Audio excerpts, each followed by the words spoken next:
अब हमारा टॉपिक है orbitals end nodes. Orbitals end nodes हम किसको कहते हैं, इस चीज़ को समझें। तो देखिए, सबसे पहली बात ऑर्बिटल्स, इसको पीछे भी पढ़ चुके हैं हम लोग। होता क्या है, तो न्यूक्लियस है यहाँ पर, यहाँ न्यूक्लियस है। न्यूक्लियस के चारों ओर का वह 3 डायमेंशनल स्पेस जहाँ पर इलेक्ट्रॉन के पाए जाने की संभावना सबसे अधिक होती है, उसी को कहते हैं हम लोग ऑर्बिटल्स। देखिए, द 3 डायमेंशनल स्पेस, त्रिविमीय स्थान अराउंड द न्यूक्लियस, नाभिक के चारों ओर का त्रिविमीय स्थान, वेयर जहाँ क्या है, probability of finding of electron, electron के पाए जाने की संभावना, इलेक्ट्रॉन के पाए जाने की संभावना, इलेक्ट्रॉन के पाए जाने की संभावना क्या है, इज मैक्सिमम, अधिकतम होती है। यानी नाभिक के चारों ओर का वह क्षेत्र, अराउंड द नाभिक मतलब अराउंड द न्यूक्लियस, यानी नाभिक के चारों ओर का वह त्रिविमीय स्थान, यानी हम कह सकते हैं द 3 डायमेंशनल स्पेस, त्रिविमीय स्थान कहाँ, अराउंड द न्यूक्लियस, नाभिक के चारों ओर का, वेयर जहाँ पर the probability of finding of electron, electron के पाए जाने की संभावना इज मैक्सिमम, अधिकतम होती है, आर कॉल्ड ऑर्बिटल्स या पीक, उसको हम ऑर्बिटल्स या पीक्स कहते हैं। अब है उसी का उल्टा नोड्स किसको कहते थे, जहाँ पर इलेक्ट्रॉन के पाए जाने की संभावना ज़्यादा है तो उसको तो हम ये ऑर्बिटल्स कहते हैं। लेकिन नोड्स किसको कहते हैं, तो जहाँ पर इलेक्ट्रॉन के पाए जाने की संभावना 0 हो, उसको हम कहते हैं नोड्स। तो देखिए, द रीजन और स्पेस, वह क्षेत्र, इसको हम ऐसा लिख सकते हैं, वह क्षेत्र वेयर जहाँ क्या, the probability of finding of electron, electron के पाए जाने की संभावना इज 0, शून्य होती है, आर कॉल्ड नोड्स, उसको क्या कहते हैं, नोड्स कहते हैं। अब नोड्स जो है कितने टाइप के हैं, तो देखिए, nodes are of 2 types, nodes जो है वह 2 टाइप के हैं। क्या क्या, तो पहला है जिसको कहते हैं हम रेडियल नोड, पहला को कहते हैं रेडियल नोड और दूसरा को कहते हैं एंगुलर नोड। फर्स्ट हो गया रेडियल नोड, दूसरा हो गया एंगुलर नोड। तो अब रेडियल नोड का फार्मूला क्या होता है, जरा सा ध्यान देंगे। रेडियल नोड का फार्मूला है n-l-1 और दूसरा है एंगुलर नोड जिसका फार्मूला है क्या, l।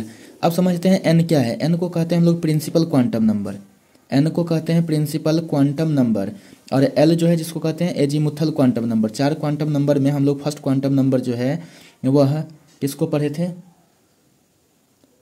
फर्स्ट क्वांटम नंबर हम लोग पढ़े थे किसको, प्रिंसिपल क्वांटम नंबर को, और सेकंड जो हम लोग पढ़ रहे हैं वह किसको पढ़ रहे हैं, तो वह पढ़ रहे हैं एजीमुथल क्वांटम नंबर को।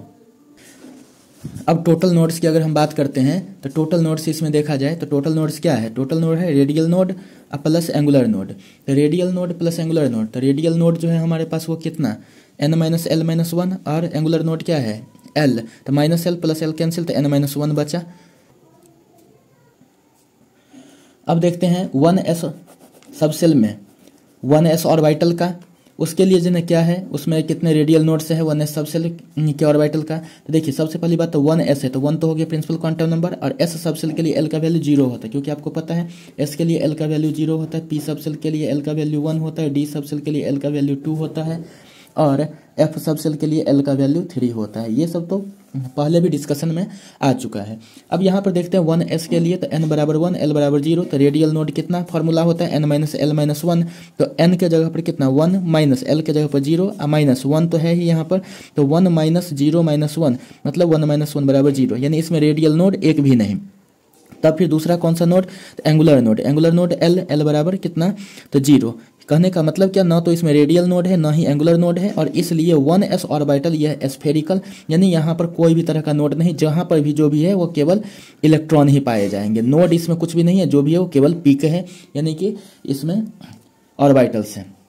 अब 2s के लिए अगर हम देखें तो 2s के लिए देखते हैं तो n का वैल्यू कितना है, ये 2, और l का वैल्यू s सबसेल के लिए l का वैल्यू कितना होता है, 0 होता है। तो रेडियल नोड का फार्मूला क्या हो जाएगा, n-l-1, तो n के जगह पर 2, माइनस l के जगह पर 0, माइनस ये फार्मूला वाला 1, तो 2 - 0 - 1 यानी कितना, 2 - 1 यानी 1। ये हो गया रेडियल नोड। एंगुलर नोड की अगर हम बात करते हैं तो l बराबर 0, क्योंकि एंगुलर नोड का मतलब क्या, जैसे हम p सबसेल की बात करते हैं तो ये हो गया ऐसे वाला एंगुलर नोड हो गया, लेकिन इसमें हम देखते हैं s सबसेल तो स्फेरिकल होता है, तो इसमें तो एंगुलर नोड तो है ही नहीं, सब तरफ तो एक ही जैसा है, ठीक है। तो इसमें हम देखते हैं केवल रेडियल नोड, कितना है रेडियल नोड, 1। तो देखिए, यह तो न्यूक्लियस हो गया, ठीक है, बीच में न्यूक्लियस हो गया। उसके बाद से क्या हो गया, उसके बाद से देखिए कि यहाँ पर जो है ना हमें दिख रहा है इलेक्ट्रॉन का क्लॉड, इलेक्ट्रॉन का या क्लॉड, यानी इलेक्ट्रॉन का जो है ना यहाँ पर जो है डेंसिटी दिख रहा है। बीच में यहाँ पर इलेक्ट्रॉन 0 है, यानी यहाँ पर इलेक्ट्रॉन है, फिर यहाँ पर इलेक्ट्रॉन है, लेकिन बीच में इलेक्ट्रॉन 0 है, और जहाँ पर इलेक्ट्रॉन 0 हो उसको क्या कहते हैं, नोड। तो चूंकि यह रेडियस के अलोंग है तो इसलिए इसको कहते हैं रेडियल नोड। तो ये हो गया 2s में। 2s में एक ही नोड है जिसको कहते हैं रेडियल नोड। अब हम 3s के लिए हम देखें तो 3s में देखिए, तो इसमें देखिए तो क्या लिखा हुआ है क्या, फॉर 3s। तो फॉर 3s के लिए n का वैल्यू कितना है, n का वैल्यू 3 है, और l तो s किसी का भी हो, l का वैल्यू कितना हो जाएगा 0। तो रेडियल नोड्स क्या फार्मूला होता है, n माइनस एल माइनस 1।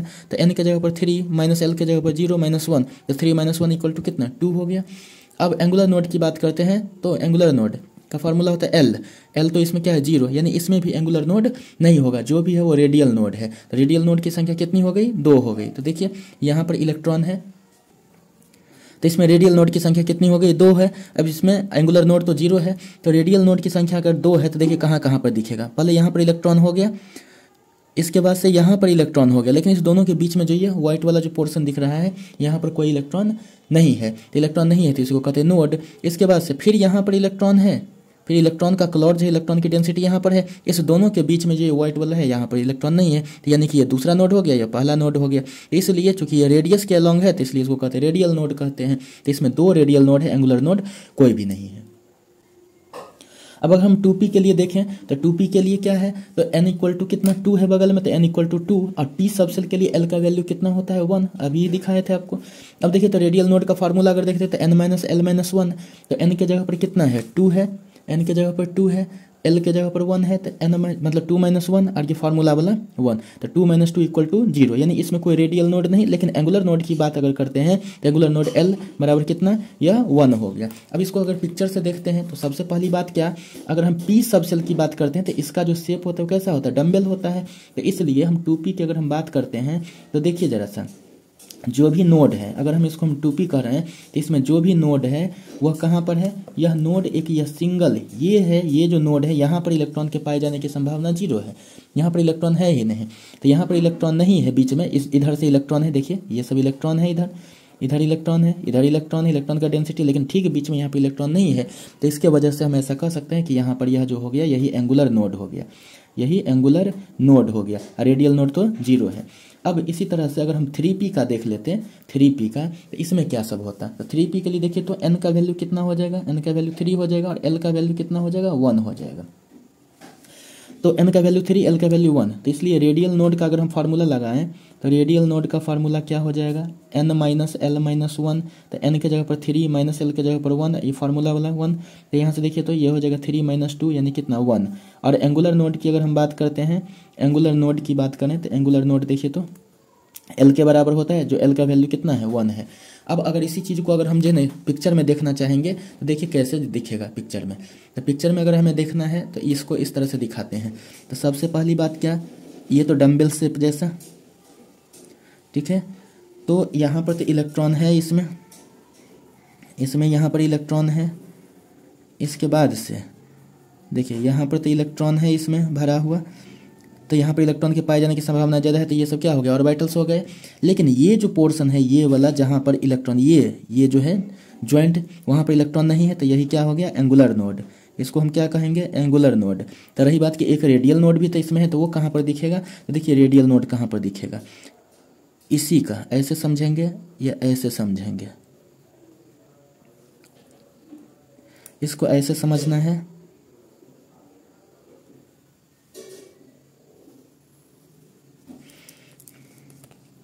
इसमें फिर देखिए इधर जाकर के इलेक्ट्रॉन फिर भर गया है, इलेक्ट्रॉन भर गया है। अब बीच का जो गैपिंग रहेगा, बीच का जो गैपिंग रहेगा समझेंगे जरा सा, ये यहाँ पर इलेक्ट्रॉन हो गया, इधर से भी यह क्या हो जाएगा, ये इलेक्ट्रॉन जिसको हम ऑर्बिटल कहेंगे। तो यहाँ इलेक्ट्रॉन है, यहाँ इलेक्ट्रॉन है, लेकिन बीच में यह जो व्हाइट वाला है वो खाली है, इसमें यह व्हाइट वाला खाली है, यही रेडियल नोड, ठीक है। तो ये हो गया एंगुलर नोड, और ये जो पोर्शन हो गया इसको क्या कहते हैं, रेडियल नोड कहते हैं, रेडियल नोड कहते हैं। तो इस तरीके से अगर हम देखें तो इसको ऐसे भी जो ना दिखाया जाता है, इस तरह से दिखाया जाता है, और ऐसे इसको इस तरह से दिखाया जाता है, ये भरा हुआ, ये भरा हुआ, ठीक है, और ये इस तरह से इधर से, ये इधर से इस तरह से। तो ये जो बीच का जो ये गैपिंग है, ये वाला जो गैपिंग है, ये व्हाइट वाला, यही क्या हो गया रेडियल नोड, और ये जो हो गया वह एंगुलर नोड हो गया। तो इस तरह से हम 3p में भी देख सकते हैं। तो अब किसी भी तरह की चीज़ों में हम रेडियल नोड और एंगुलर नोड को समझ सकते हैं।